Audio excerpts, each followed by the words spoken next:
마쓰야마에서 며칠을 보낸다면 하루 정도는 도시 밖으로 나가보는 것도 좋습니다.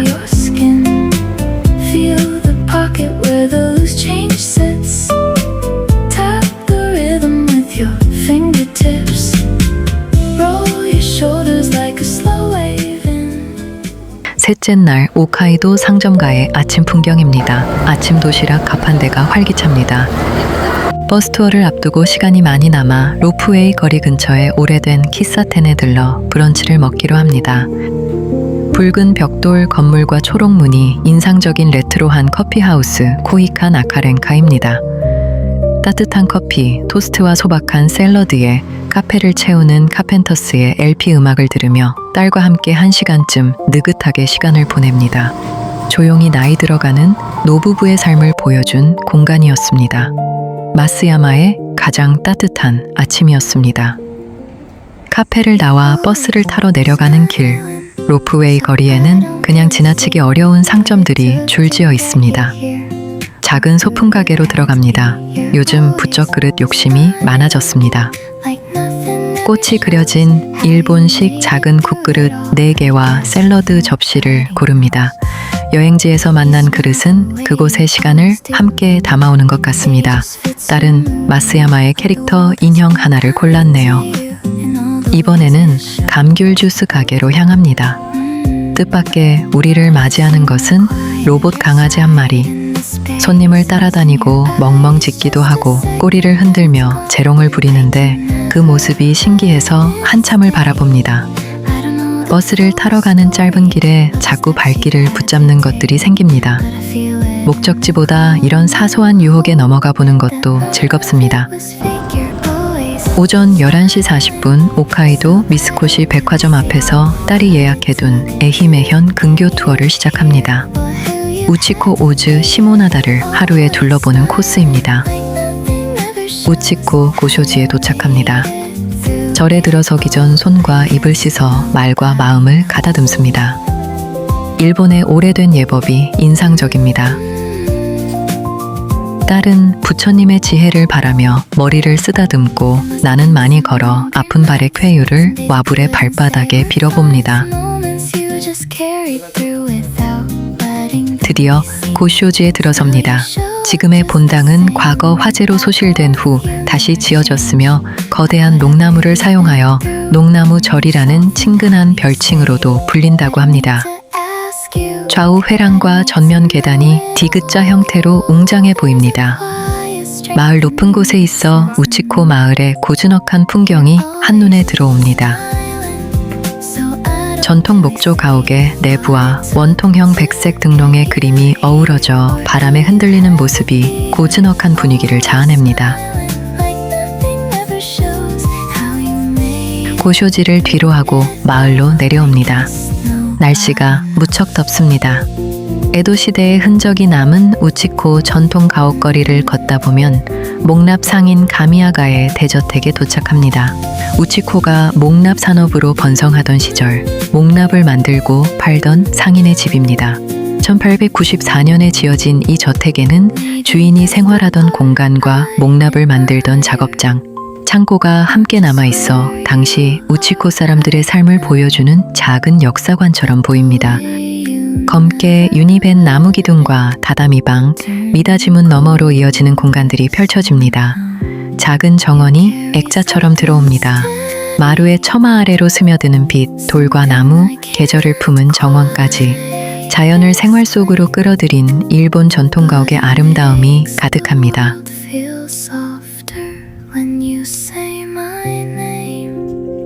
가미야가 저택을 나서면 다시 우치코의 오래된 거리로 이어집니다. 하얀 회벽과 격자창, 낮은 처마를 가진 집들이 길을 따라 나란히 서 있습니다. 에도 말기부터 메이지 시대까지 목납과 생사 등으로 번성했던 우치코의 시간이 가장 잘 남아있는 거리라고 합니다.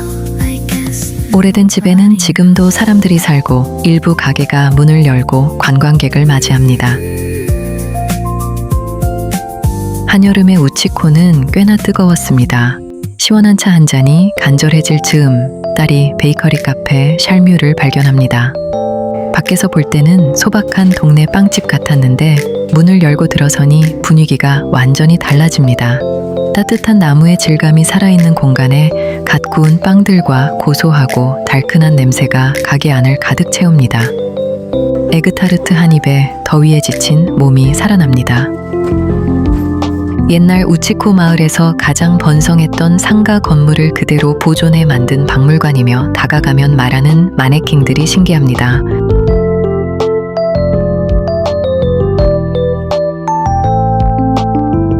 오즈시입니다. 히지카와 강을 따라 오래된 골목과 전통 가옥이 남아있는 조용한 마을입니다.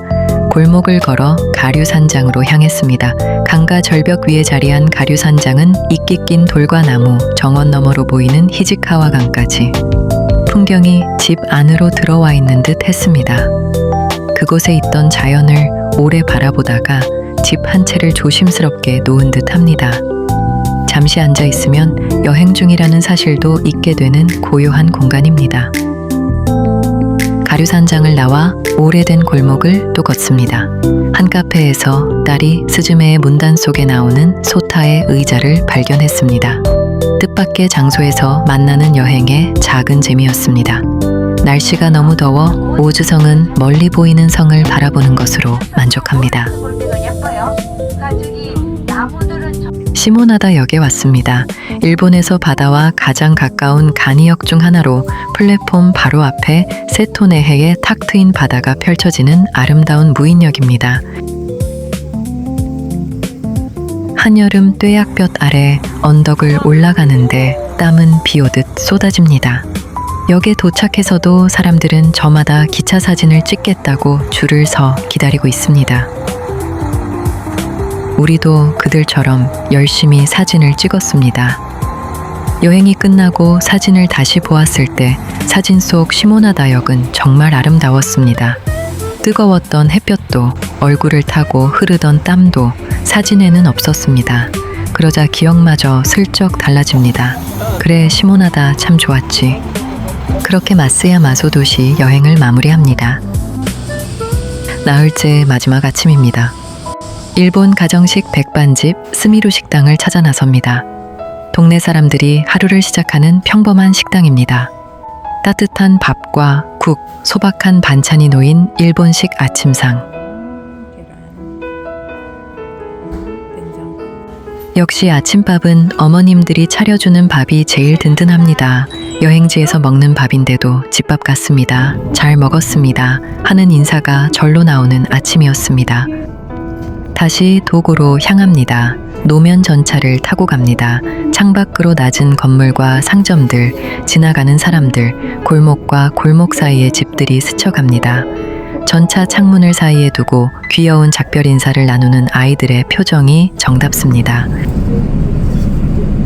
ありがとうございました。南松県民文化会館前で 마쓰야마 도고온천 본관 앞 산책길에는 일본의 대문호 나스메 소세키의 초상부조와 함께 그의 소설 봇장의 첫 도입부 문장이 친필 원고를 본떠 새겨져 있습니다. 소세키의 문장을 읽으며 딸을 바라봅니다. 우리는 대체로 죽이 잘 맞는 여행 친구입니다. 한 번씩 왈칵 부딪히지만 금세 아무 일 없는 듯 친구가 됩니다. 봇장의 무모함처럼 금세 풀리는 그 성격도 나와 똑 닮았습니다. 그렇다고 살면서 손해만 보는 그런 일은 없으면 좋겠습니다. 도고온천 본관 뒤편 언덕 위에는 도고온천가와 시내를 내려다보며 무료로 이용할 수 있는 아담한 조격탕 아시우가 있습니다. 더운 날 뜨거운 온천수에 발을 담그고 있으면 여행의 피로가 싹 풀리며 마치 명상에 드는 듯 편안해집니다. 이제 돌아갈 시간입니다. 비행기 시간이 가까워지니 마음도 조금씩 여행의 끝을 향합니다. 도고 상점가에서 마지막 쇼핑을 합니다. 먹음직스러운 애플파이도 사고 작은 선물도 고릅니다. 예쁜 소품 가게에 또 발목이 잡힙니다. 또 애게 줄 스카프도 하나 고릅니다. 이 또한 여행의 즐거운 한 부분입니다.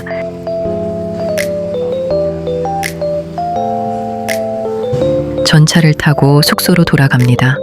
창밖으로 마쓰야마의 거리가 천천히 흘러갑니다. 하늘은 유난히 파랗고 거리에는 서두르는 사람도 별로 없어 보입니다. 일본어 안내방송이 우리가 여행 중임을 새삼 알려줍니다.